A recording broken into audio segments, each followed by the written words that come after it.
സംഭവബഹുലമായ ധാരാളം ചരിത്ര മുഹൂർത്തങ്ങൾക്ക് സാക്ഷ്യം വഹിച്ചിട്ടുള്ളതാണ് നമ്മളുടെ കേരള നിയമസഭ.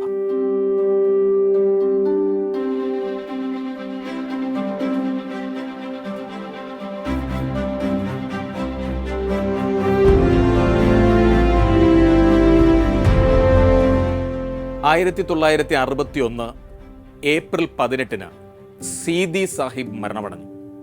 അതിനെ തുടർന്ന് CH മുഹമ്മദ് കോയ സ്പീക്കറാകുവാൻ പാർട്ടി ആവശ്യപ്പെടുകയായിരുന്നു.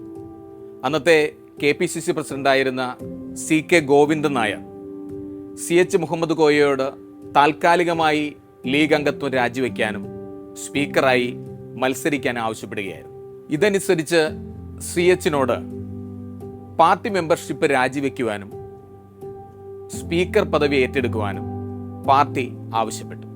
അതാണ് ചരിത്രപ്രസിദ്ധമായ CHന്റെ തൊപ്പിയൂരൽ കഥ. നിയമസഭാ സ്പീക്കർ രാഷ്ട്രീയത്തിന് അതീതനായിരിക്കണമെന്ന സങ്കല്പത്തിന് ഏറെ ബലം നൽകുന്നതായിരുന്നു ആ ഒരു സംഭവം.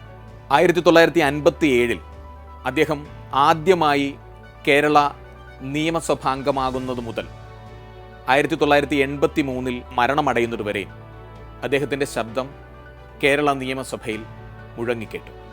വളരെ ചരിത്രപ്രസിദ്ധമായ അദ്ദേഹത്തിൻ്റെ തൊപ്പി ഇന്നും കേരള നിയമസഭാ മ്യൂസിയത്തിൽ ഭദ്രമായി സൂക്ഷിച്ചിട്ടുണ്ട്. അദ്ദേഹത്തിൻ്റെ പല സ്വകാര്യ വസ്തുക്കളും ഇന്നും കേരള നിയമസഭയുടെ സ്മൃതി ശേഖരത്തിൽ ഭദ്രമായി സൂക്ഷിച്ചിരിക്കുന്നു.